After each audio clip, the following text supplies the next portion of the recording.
Elstrep.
Assalamualaikum warahmatullahi wabarakatuh.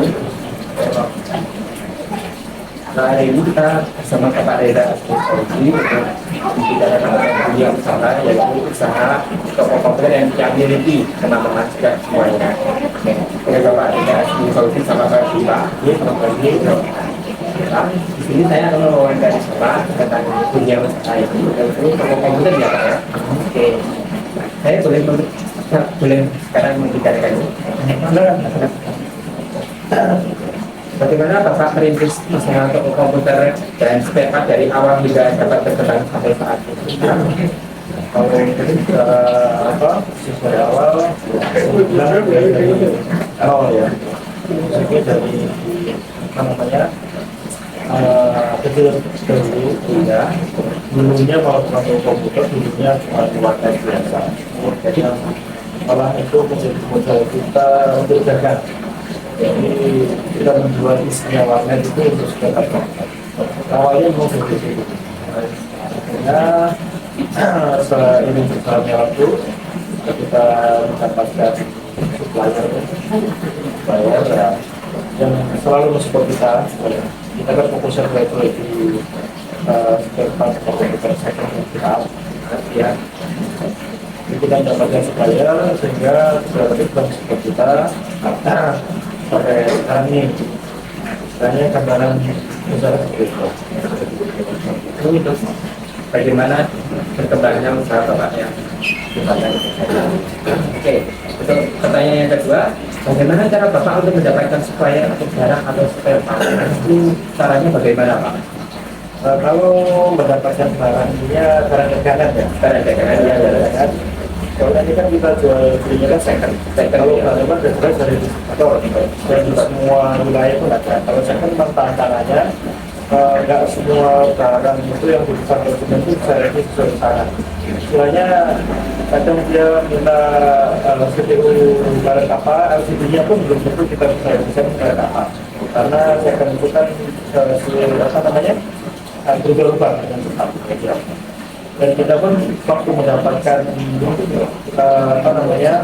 unitnya itu bisa dari golongan kantor, bisa dari supplier kedua. Istilahnya beliau yang memborong dari kantor, terus kita membeli supplier pertama. Bisa juga kita dari kita sendiri yang borong kantor atau kita sebenarnya kebanyakan dapat unit atau ini yang itu Jadi seperti itu Bapak cara mendapatkan barang dari supplier atau dari golongan gitu ya. Oke. Lanjut ya Bapak, kita ke pertanyaan ketiga. Pada awal berdirinya usaha ini, tempat usaha Bapak Intis ini berada di tempat mana? dulu waktu pertama kali itu masih di Jalan Julian kilometer 7,5 Besian ya berada sebelah timurnya itu Besian itu orang utara jalan. Oh, utara itu di situ, tapi di situ cuma bertahan sekitar setengah tahun. Setengah tahun, kemudian 1 tahun kita mulai merintis dari nol lagi di sini. Dulu ini garasi ini garasi di sini. Di sini itu lumayan lama, lumayan ada berjalan sekitar 2 tahun. 2 tahun, terus kemudian kita pindah sempat ke pinggir jalan. Itu juga nggak bertahan lama 2 tahun, 2 tahun juga 2 tahun. Sembari kita menyiapkan tempat di sini. Dan ini kita masuk ke sini, kita siapkan tempatnya. Setelah tempat kita beli sendiri ya kita pakai sampai sekarang. Sampai sekarang juga masih berjalan. Sampai sekarang ya Bapak ya. Oke, kita lanjut ke nomor 4. Bagaimana cara Bapak untuk menarik kembali untuk membeli barang yang Bapak jual, mempromosikannya gitu? Untuk apa namanya periode kan ini kan semakin perkembangan dengan zaman kan beda-beda. Iya. Zaman dulu belum ada Android, juga kan itu kan zaman awal dulu kita itu belum ada Android itu tahun 2000 berapa ya? 2004 Android itu mungkin 2012 ya. Kita waktu itu kebanyakan dulu kita jualannya jadi masih ingat kan ada toko bukus ya. Sekarang cukup bagus ya, jadi itu pertama yang regional dari itu. Terus kita dulu masih booming ada namanya Kaskus ya, masih ada di situ. Itu kan ada CD-nya. Dulu kita itu main orang cukup lama, punya akun tuh udah main senior gitu kan. Iya, terus dari situ. Semakin berjalannya waktu kan berubah kan, ada pemasaran kan berubah. Iya. Terus apalagi kita tokonya kan di dalam kampung, ya kan. Yang sekarang ya kita memanfaatkan memang dari teknologi semua, dari apa namanya jaringan sosial, ya dari marketplace, dari Facebook, Instagram, ada Tokopedia, ada Facebook dan lain-lain. Kita semua pakai itu. Tapi tetap kita fokusnya malah ke offline. Kita masih tetap fokus ya. Soalnya offline kan istilahnya beli barang itu dia bisa langsung milih sendiri. Kalau dalam satu kota kita tempatkan untuk beliau bisa datang. Di samping datang itu membeli atau melihat barang yang dia inginkan, dia juga bisa melihat yang lain. Ya betul barang. Jadi bisa melihat positifnya. Atau melihat barangnya. Kalau kita online kan istilahnya di satu taruh etalase saya beli itu toh. Tapi kalau dia datang ada kemungkinan juga beli yang lainnya. Walaupun sebenarnya boleh pas datang itu nggak mau beli gitu. Ya itu target pasar itu. Oke. Strategi marketing apa ya Bapak jalankan agar pembeli tertarik untuk membeli barang yang Bapak jual secara offline maupun sebenarnya untuk strategi marketing secara umum ya, kita memasarkan itu secara umum. Berarti kita menawarkan barang, ya tentu saja harganya kan kompetitif ya. Ya betul sekali. Ada saya juga banyak. Ya, yang penting kalau kita terjun di dunia kebetulan atau saya kan second ya. Second itu harganya kondisional. Jadi kadang mungkin di toko A itu biasanya lebih murah, tapi barangnya nggak mesti ada. Ya, kalau kita maunya bisa lebih mahal sedikit, tapi barangnya ada sedikit. Itu seperti itu. Kalau barang-baru kan biasanya di semua toko ada dan hampir semuanya sama, soalnya biasanya dari 100.000 ton. Ya, risiko kali nggak sampai 50.000 gitu. Ya. Terus yang kedua, kita mempertahankan sistem zero plan. Zero plan itu menjadi sebenarnya kepercayaan konsumen tercipta. Terus yang ketiga, pelayanan. Jadi pelayanan ada beberapa pelayanan tertentu memang untuk cek dan sebagainya. Jadi kita gratiskan. Jadi sebenarnya nggak melulu datang ke sini itu mengeluarkan uang. Kalau beliau beli ya mungkin membeli sesuai yang dibeli. Ya. Tapi untuk jasa ini prosesnya untuk kita free. Itu sebagai istilahnya layanan untuk konsumen. Sehingga diharapkan konsumen bisa datang lagi. Kita bisa sekolah bilang ke teman-teman yang berpraktek. Sebenarnya layanan yang jenis dari itu adalah salah satu layanan dari tempat usaha variety komposito. Oke, kita lanjut ke pertanyaan selanjutnya, Bapak. Apa yang membedakan usaha yang Bapak jalankan dengan usaha yang sejenis sekarang di Jakarta sudah banyak pesaingnya, Bapak? Toko komputer, ya, toko komputer memang ada apa ya namanya? Saya lihat banyak juga yang senior lebih jauh lebih besar banyak, dan istilahnya banyak yang tumbang juga ya. Iya banyak, dan banyak juga pendatang baru yang mulai itu juga yang apa istilahnya bisa survive kayak gitu. Nah, jenisnya apa supaya kita bisa bertahan? Yang pertama di tengah gempuran istilahnya apa ya, saing ya, otomatis kan harga juga sangat biasanya sangat saing ketat.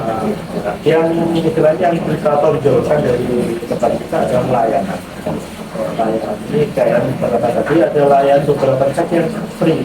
Misalnya dia datang mengecek komputernya nggak nyala, kalau kita nggak ada pergantian spare ya kita free. Walaupun kita saat membersihkan itu istilahnya nanti di ada cas pun nggak lebih besar dari 20.000 istilahnya. Sebenarnya ya istilahnya kalau orang awam kan tahunya komputer dan rumah itu mati, rusak, sebetulnya harus sepele, yang sampai itu harus sepele. Cuman kalau kita memang nggak membutuhkan tenaga yang besar untuk mengatasi masalah itu diganti 100% rupiah, nggak masalah kalau itu. Terus yang kedua memang harga kan harus bersaing. Persaingan harga memang itu dipicu oleh memang dari supplier pada kebetulan kan kita kayaknya kan dorongan ya. Kalau dorongan insya Allah masih aman karena harga kita dorongan itu cenderung bisa lebih rendah ambilnya dari pasar. Ya betul sekali Bapak. Memang waktu ini kan memang apa namanya ekonomi lagi kurang menguntungkan yang berusaha terus dalam tantangan tersebut adalah memang toko-toko yang biasa ambil kita pun biasanya jadi nggak mau nyetok. Ya betul. Jadi memang belinya cuma yang dibutuhkan saja. Ya betul sekali Bapak. Ya. Intinya layanan nomor satu. Layanan nomor satu. Kualitas produk, garansi itu yang harus pasti nggak ribet itu lagi. Oke. Lanjut nomor itu. Apa motivasi Bapak ingin membangun toko komputer Bapak? Motivasi pertama yang jelas ya kita menaikkan taraf hidup ya. Ya betul sekali. Itu yang paling utama. Paling utama betul sekali. Kita menjadi kebutuhan pokok keluarga kita. Ya. Yang kedua, alhamdulillah kita ada yang bekerja dengan kita bersama ya. Ya nggak seperti itu sebagai karyawan tapi kalau saya memang sebagai partner dari partner bisnis ya, atau bisnis ya. Mereka memang bekerja di sini karena saya mengenalnya sebagai partner bisnis. Kita kan mungkin membantu pemerintah. Betul sekali. Membuka lapangan pekerjaan pekerjaan walaupun tidak punya, tapi istilahnya kita bisa membantu. Yang ketiga, dunia teknologi kita luas dan akan selalu berkembang dari jam kita.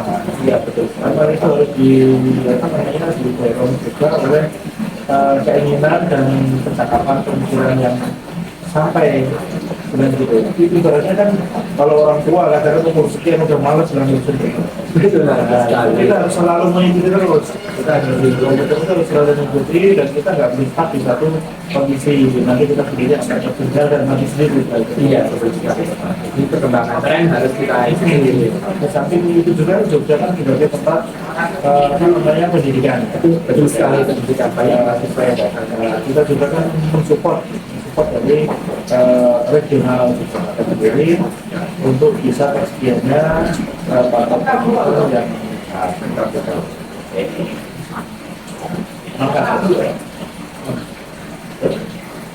lanjut kita nomor 8 ya Bapak ya. Pangsa pasar ya Bapak ya. Bagaimana yang Bapak ingin sampai benar berjualan spare part dan komputer dengan spesifikasi yang ada. Misalnya Bapak kan jualannya banyak spesifikasinya kan. Misalnya ada percetakan atau tidak percetakan. Kalau pangsa pasar itu sebenarnya kadang itu berubah. Memang kita kadang kan pengen pasar besar di tertentu ya. Iya. Kadang-kadang berjalan waktu itu berubah. Sebenarnya kadang tiap bulan pun yang trennya yang laku itu bisa berubah. Iya betul. Tapi kita begitu sekarang ini memang menetapkan memaksimalkan penjualan untuk regional. Walaupun tidak menutup kemungkinan itu di luar, tapi kita lebih mengedepankan penjualan offline karena apa penjualan offline itu kita betul atau mungkin saja kita memancing untuk orang yang datang tahu kalau di sini itu ada komputer kan gitu. Ya. Kalau online ya, kita berjalan juga ya, kita untuk kita memaksimalkan untuk offline itu kita kalau pasar sebenarnya kalau untuk tingkatan mahasiswa sendiri sekarang kan kita lebih cenderung ke laptop betul sekali. Sedangkan kita sendiri sekarang mengerucut kepada penjualan komputer berat dan sebagainya. Ya, itu kebanyakan yang pakai adalah kan kantoran, terus kemudian terus pabrik atau perusahaan. Ya, sektor swasta juga banyak. Sekolah juga banyak kan juga edukasi.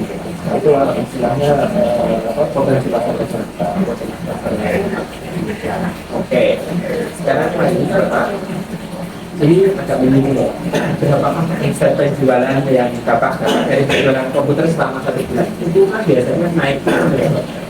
Kalau omset itu naik turun biasanya. Ya, Dan nggak mesti, istilahnya kalau untuk setahun terakhir ini ya, tahun terakhir itu kita ngitungnya dari Ramadan tahun kemarin sampai mau Ramadan tahun ini. ya, Omset itu cenderung lebih ke turunnya.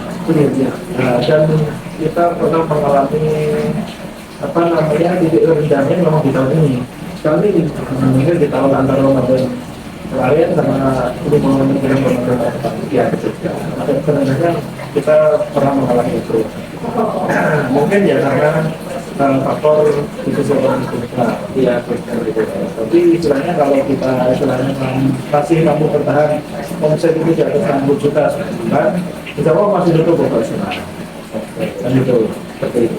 Nah, dengan estimasi pokoknya kita apa namanya keuntungan antara 10 sampai 30%. Kan kalau barang second kita nggak tahu kan ya modalnya atau malah tujuannya tetap tidak berapa. Ya, kalau baru kan udah jelas kita caranya ngambil di atas 10% namanya apa di atas 5%. Kalau saya tergantung kita beratnya. Ya, tapi kalau kita bisa mendapat margin 10 sampai 30% antara ini jauh siapa untuk baik nggak minus.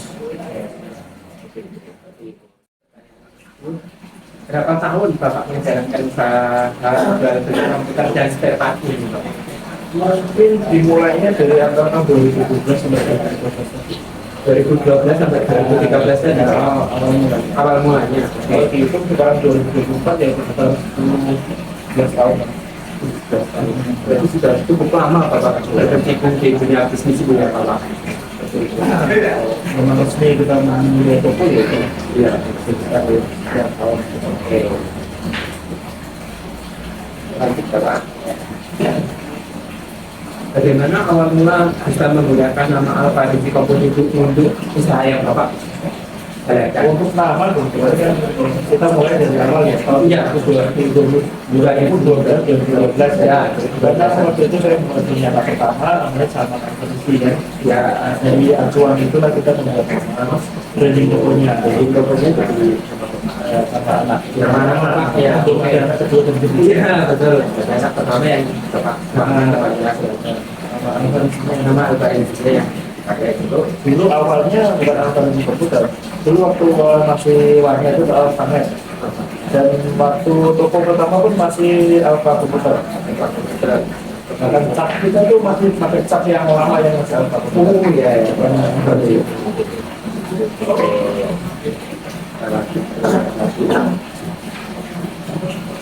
Bagaimana cara Bapak untuk mengatasi penjualan dan pembelian saat pandemi berlangsung pada tahun 2020 agar penjualan tidak merosot? Pada waktu itu kan hampir semuanya lumpuh Bapak. Ya, pandemi itu istilahnya dirasakan sangat merosot itu 3 bulan pertama. Iya betul. 3 bulan pertama kami. Untuk bulan keempat dan setelahnya itu istilahnya masih bisa dibilang lebih bagus daripada bulan kita. Itu masih bisa dibilang lebih bagus. Istilahnya merosotnya itu 3 bulan pertama. Setelah itu kan masa pandemi kan banyak pelajaran atau kegiatan dari ya sebetulnya karena membutuhkan komputer atau laptop untuk komunikasi komunikasi. Nah, itu malah dari segi aspek komputer itu malah banyak yang diuntungkan. Setelah 3 bulan pertama, 3 bulan pertama kan memang down semua kan. Setelah itu baru memang ada kenaikan. Tapi itu malah lebih bagus daripada 5 tahun sebelumnya. Ya, sebenarnya dari sisi omset itu lebih bagus dari sama kan kayak penjualan apa namanya alat kesehatan kan. Ya, ini malah melonjak karena mereka dilakukan karena pandemi.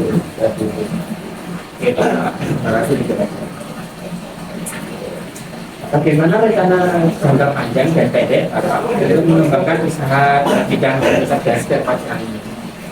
Kalau rencana pendek, mereka kan kita tetap terus menjalankan usaha ini secara proporsional dalam arti perputaran modal dan neraca keuangannya itu bisa tetap survive.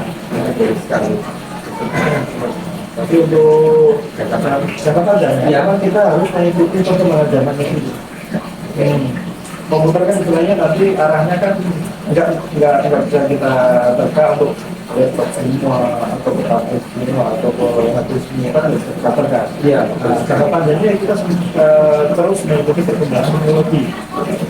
Soalnya itu sifatnya kan bergerak terus ya. Iya, itu bergerak terus dan nanti perkembangan teknologi juga semakin hari semakin canggih, karena kita benar-benar dengan teknologi ya kita harus mengikuti. Ya juga tadi kita start di sini terus. Kita beberapa itu nanti tidak naik turun tapi juga sudah berubah. Seperti itu, kalau jangka panjang kita melihatnya nanti istilahnya tahun ke depan itu nggak bisa jauh. Oke. Itu adalah rencana jangka panjang dan pendek penjualan spare komputer dan komputernya sendiri. Oke, nomor 14 ya Bapak. Kita tanyanya, peralatan apa saja yang Bapak gunakan untuk membaca komputer dalam kondisi layak jual atau tidak standarisasi? Oke, Sebenarnya standar kita cukup sendiri nih. ya betul sekali. Ada masing-masing sedepat, istilahnya sedepat atau unit, istilahnya kita punya standar pengecekan. Ya, standar pengecekan itu biasanya walaupun unit kita harus mengedepankan standar pengecekan per sedepat. Karena nanti bisa kita jualkan kan bisa unit, itu yang sedepat. Ya. Pokoknya habis itu kita standar pengecekannya harus begini. Terus kartografi atau PGA, kita ada standar pengecekan seperti ini. Profitnya pada penelitian seperti ini, sehingga memang yang kita kan punya komitmen ya istilahnya kalau bisa kan bisa mengkomplain tapi namanya brand komplain kan kita nggak tahu umumnya seperti berapa perusahaannya kapan kan kita nggak tahu. Tapi sebisa mungkin kita istilahnya menyiapkan unit yang untuk betul memang dalam namanya quality control yang lebih jadi kondisinya benar-benar kayak terima Kita akan komplain. itu menjaga Betul sekali. Oke, dulu saya dulu. Layanan apa yang Bapak kembangkan hingga Bapak dapat berkembang pesat hingga saat ini? ya kita layanannya kalau biasa yang sebenarnya mendasar ya yang mendasar itu sebenarnya cuma ke penjualan. Servis itu saya cuma bisa dibilang 30 atau 20% dari total usaha kita. Jadi terjadinya itu adalah penjualan Bapak. Kita lebih cenderung kepada jual belinya. Soalnya margin yang didapat itu kan lebih banyak dari jual beli daripada servis. Karena untuk jual beli sendiri pengalaman di kedai kita tuh jualnya langganan lama yang masih datang ke tempat kita. Sebenarnya langganan yang masih kita punya di sini di tempat yang kecil di garasi itu masih ada yang masih datang. Dan istilahnya kita mempertahankan kualitas barang dagangan kita, mempertahankan kualitas layanan kita. Nah, itu mungkin yang menjadi kunci dari usaha kita masih bisa biasa. Seperti itu Bapak. Layanan yang cukup aman Bapak untuk membangkan. Kalau soal unitnya kan bisa berubah-ubah. Betul sekali. Kalau layanan kan bisa tetap harus dilakukan. Ya, betul sekali. Pimpin. Pertanyaan dari Bapak. Bagaimana perkembangan usaha Bapak dari tahun ke tahun? Dari awal mula Bapak membangun usaha ini? Iya, dari awal mula dan seperti pernah saya juga katakan mulai dari warnet ya. Karena warnet yang memang nggak bisa bercanda tidak semestinya. Oke, isi warnetnya itu yang dijadikan modal tepat. Nah, dijual dengan betul tepat. Nah, tepat sehingga kita bisa mengembangkan penjualan tepat itu dari kita supaya gitu ya. Waktu itu memang kita fokus tepat kan belum kepikiran jual untuk unit. Kepikiran untuk jual unit Selain unit itu tergantung permintaan saja. Kebanyakan berapa? Tentu saja dari tahun ke tahun kan kita mengalami kenaikan. Ya bisa dibilang pasang surut lah. Bisa dibilang ada titik naiknya, ada titik turunnya yang ya, itu sangat fluktuatif sekali. Tapi kalau dilihat secara besar, alhamdulillah untuk tahun ke tahun kita cenderung rata-rata kenaikan. Kan dari segi apa namanya sistem jualnya, cara sistem jual, terus kualitasnya, masa garansinya, dan apa namanya kenaikan dari penghasilannya juga. seperti itu ya. Oke, kita lanjut pertanyaan lagi Bapak. Ada awal pendirian usaha komputer ini, berapa modal usaha yang Pak keluarkan waktu itu? Setelah itu penjualan tetap dari para Kalau modal itu bisa dibilang minus 5 juta. Yes. Ya, modal awalnya minus 5 juta. Jadi bukan nol. Jadi benar dong. Oke, Modal awalnya itu minus 5 juta. Terus 5 juta itu realitanya. Karena apa namanya proses kita bikin magnet itu istilahnya ya berjalan itu kan itu menimbulkan minus betul sekali. Nah itu menimbulkan minus terus sehingga kita harus bergerak supaya bisa menembus ya betul sekali. sesuatu yang istilahnya apa namanya minus itu kan bisa menjadi mungkin titik balik dan akan bisa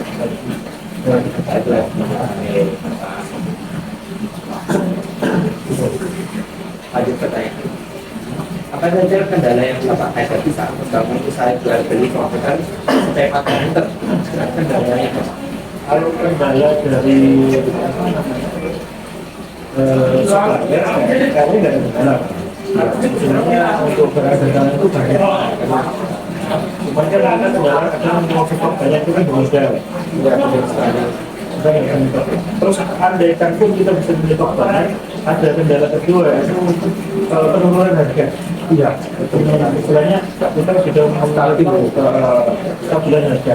Misalnya kalau i3 maunya di 6, kita beli model dengan harga 1 juta.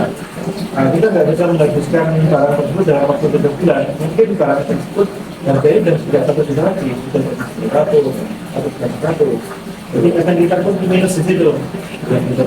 Jadi memang harus bisa memanage berapa yang harus kita belanjakan untuk stok, dan kita harus bisa mengukur kemampuan kerja kita, dan kita harus bisa membaca apa namanya pergerakan di pasar. Ada pasar menentukan juga. Soalnya kadang juga kita istilahnya membeli harga murah adalah ada kenaikan harga. Ya, Nah, itu kan menjadi kerugian. Kadang juga kita membeli dengan harga yang murah juga, harganya turunnya terlalu cepat. betul sekali. Itu tantangan tersendiri. Kan itu. Belum resiko apa namanya unit yang rusak. Itu kan namanya barang elektronik kita kan untuk dari supplier untuk ada garansi juga.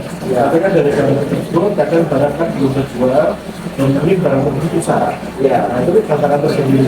oke, betul. Terus customer juga kan semakin banyak persaingan apa namanya persaingan bisnis dari yang sama. Customer kan ya memilih bisa lebih banyak pilihan. Ya, Nanti jadi tantangan tersendiri juga untuk melakukan apa namanya layanan lebih baik. ya betul sekali. Gitu. Tantangannya seperti itu. Ya. Bagaimana melayani pembeli bisa secara online maupun offline? Bagaimana cara pengirimannya maupun pengemasan barang? Kalau misalnya ada kirim jarak jauh, Kalau kita pengiriman ya untuk pengiriman kemanapun kita ada standar teknis. oke, sebagai Ya, memang untuk ukuran untuk CPU sama untuk LCD UHD itu ada standar teknis tersendiri. Sebenarnya kita mirip LCD momennya ya, yang itu kan ada layar kamera besar. Untuk kirim gratis rencan tempat rencangan itu kita menggunakan model yang mencukupi, untuk kita ada standarnya. Kalau LCD juga bagian depan kita harus sepaket, masih harus dua. Jadi bagiannya ada layarnya itu ada satu. Kalau nggak kalau satu ya kita satu itu. Untuk apa namanya servis ke pelanggan, sebenarnya jauh walaupun dekat, di mana beberapa toko masih mengambil kita, ya, kan. Tetap kita istilahnya bisnis ya, mereka. Sebenarnya kita melayani toko yang bersaing. Kalau di sekarang masih semakin banyak saingan harganya.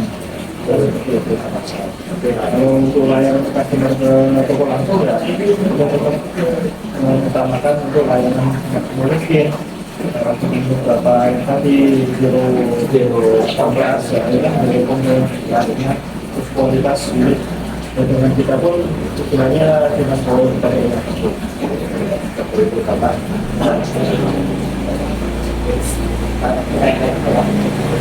Untuk itu apakah bisa melakukan transaksi pembayaran secara non tunai? non tunai selama ini kita bisa pakai scan QR Ya, terus kita bisa transfer langsung nomor rekening. Dulu kita pernah punya apa namanya debit buka gitu kan, tapi kenyataannya malah nggak banyak yang pakai. Seperti itu, jadi pilihannya paling banyak ke bayar langsung atau ke tiket.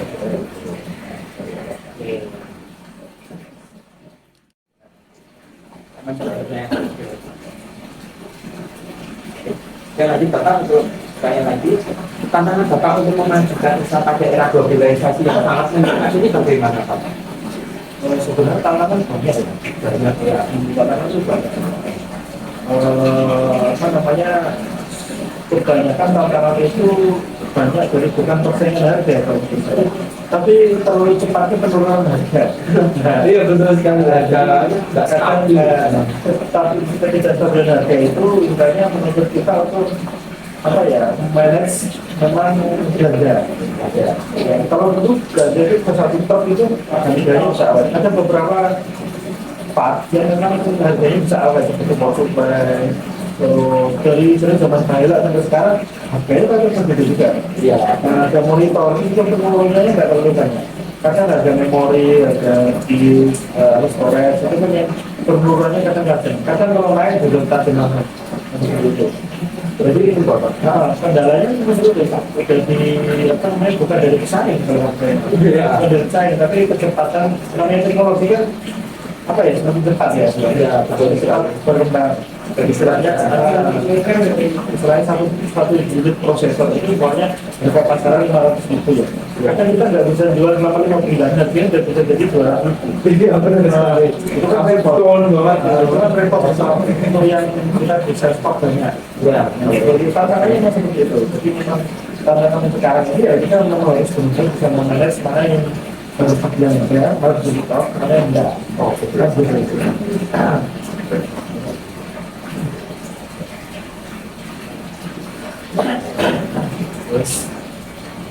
Silakan diminum dulu Pak. Oke. Minum dulu. Saya sudah siap pertanyaan. Oke. Nanti lagi Bapak.